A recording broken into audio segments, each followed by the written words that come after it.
Good araw po. Ako po si RP, Jim D po. So part 2 po tayo today no proof of completion natin. So natapos na tayo dun sa ibang mga order sa atin. Dito naman po tayo kay Sir Makoy. Si Sir Makoy, kasama niya rito yung kapatid niya. Unfortunately, hindi ko natanong yung pangalan ng kapatid niya. Si Doktora, dentista po siya.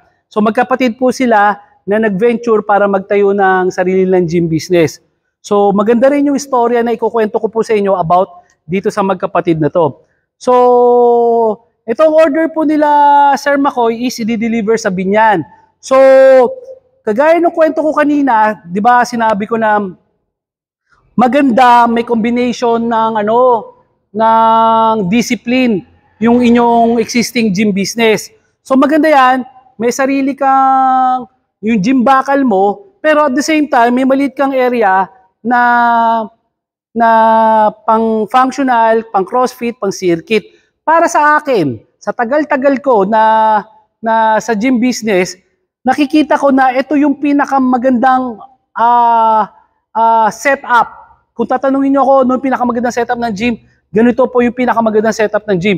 Yung may space ka para sa gym bakal mo, pero at the same time, meron kang open space para sa circuit, sa functional, tsaka CrossFit mo. Kasi, kagaya makikita nyo sa Gym Republic ko, meron ako isang area doon na designated na na pang circuit training. Kasi, sa panahon ngayon, lalo na yung mga gusto magpapayat ng mabilis, ang pinakamabilis talaga na discipline para pumayat ka, yun. Functional, CrossFit, circuit training. Ito, makakapag-burn pa rin naman ng fat to, pero mas mabilis po doon. Yun ang kagandahan nun. Kasi, kung magkakaroon ka ng dalawang discipline na yun, kumbaga kopo mo na yung yung market. Kasi perfect example tong location nila Sir Makoy. Kasi yung existing yung kanilang inuupahan ngayon is dating pound for pound. So shout out po doon sa mga kliyente ng pound for pound doon sa may Binyan, Laguna, sa tapat na Perpetual Health College. So nagsara na po yung pound for pound na yon. Ito na po yung magte-take over sila Sir Makoy. So bisitahin nyo to kasi sinisigurado ko sa inyo na mas magandang services yung ma-offer ni Sir Makoy. So yung mga residente na malapit at mga estudyante ng Perpetual na gusto mag-gym at dating nagji-gym sa pound for pound, mas magandang option to na maibibigay nila. So, dati po kasi kami po yung na-order sa amin ang pound for pound, kami yung nagsusupply ng mga gym equipment sa pound for pound. Pero napansin kasi namin, doon sa pound for pound, medyo limited yung mga gym equipment nila. Usually, yung in-order sa amin is dalawang power cage, sled, dumbbells, etc. etc. Pang-functional training siya. So, ang kino-cover talaga, kinikater talaga ni pound for pound is mga functional training. Walang masama doon, okay doon. May mga market talaga doon. Pero ito yung sinasabi ko. What if meron na ngang market, yung mga functional, yung CrossFit, yung circuit, meron ka pa rin gym bakal. Para ka ako, yung both worlds makikater mo. Kasi, darating yung araw, kung puro ka buhat ng gym, magpaplateau ka, baka kailangan mo mag-iba ng discipline mo. So, pwede kang mag-CrossFit naman, mag-circuit, di ba? And vice versa. Kung nasanay ka naman sa circuit, sa CrossFit, pwede ka naman bumalik sa pag-gym bakal. So, yun yung kagandahan kasi parehong discipline na ngayon yung yung nakikater mo. Kumbaga, sipin mo, si pound for pound, ang dami niyang mga nakikater, di ba? Yung ordinaryong gym bakal, ang dami niya nakikater, di ba?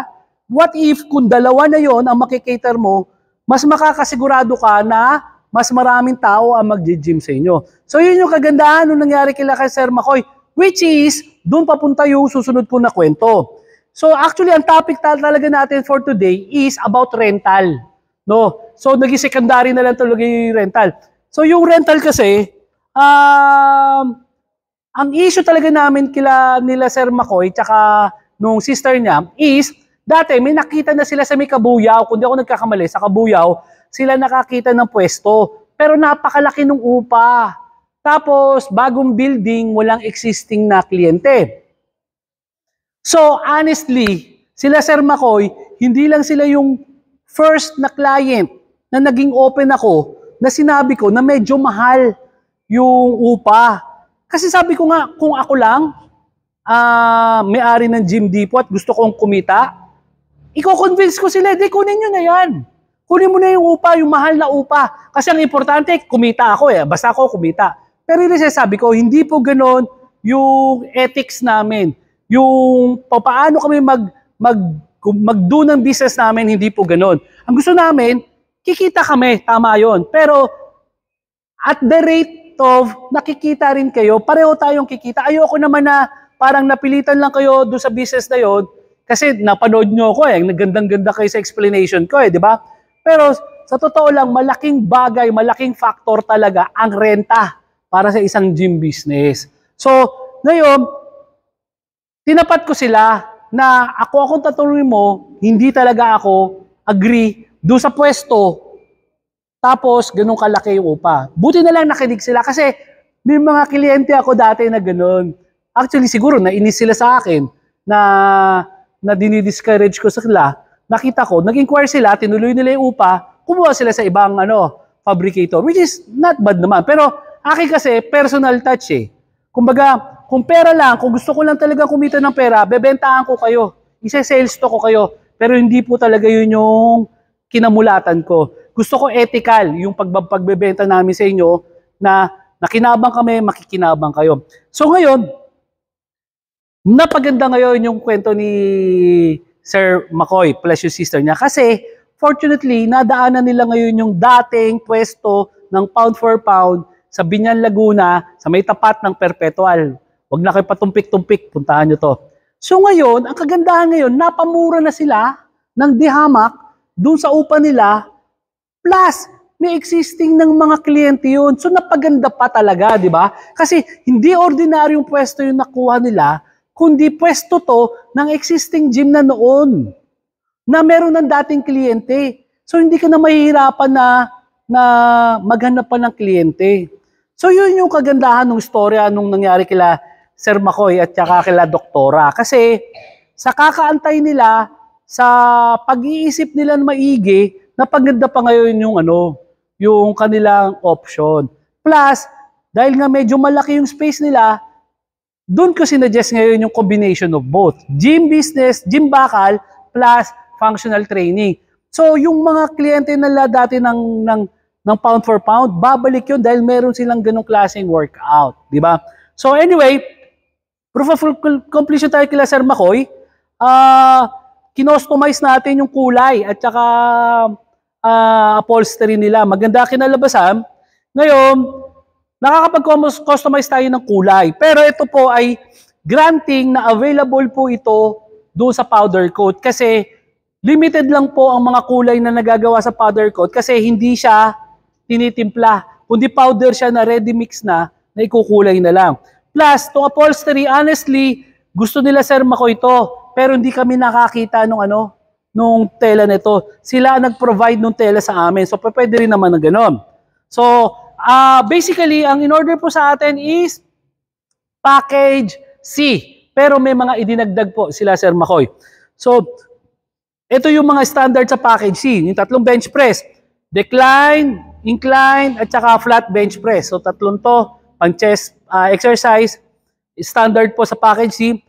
Bench, T-bar row, reverse flies with pec deck, leg press.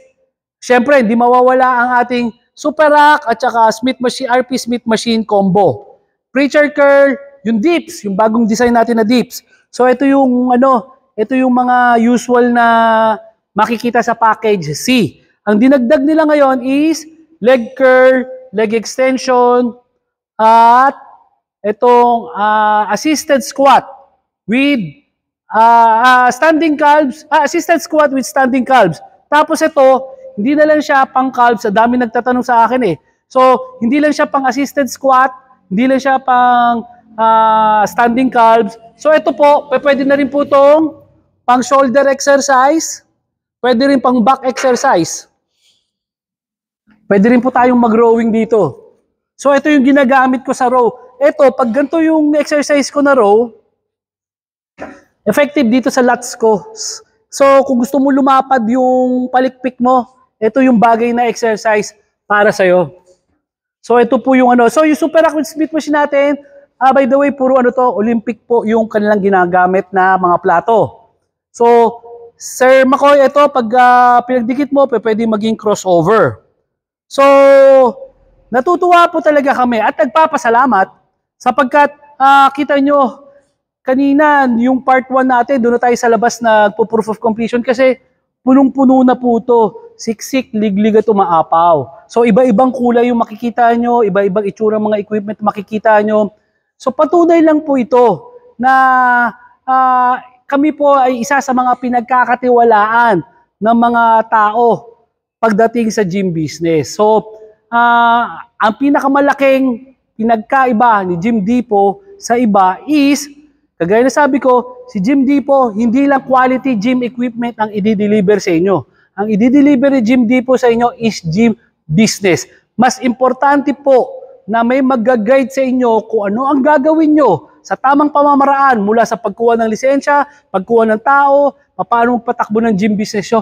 Importante na may nag-guide sa inyo. Walang pinagkaiba ito doon sa mga beginner na pupunta sa gym na medyo mataba, gustong pumayat o payat na gustong lumaki katawan. Walang pinagkaiba ito doon sa pagkuha ng personal coach na may mag-guide sa inyo. Kasi kung kayo lang mismo ang gagawa ng mga program nyo, hit and miss, pwedeng tumagal bago nyo ma-reach ang goal nyo. Unlike kung may personal coach kayo na magtuturo ng program sa inyo, mas mabilis na ma-achieve nyo ang gusto nyong goal.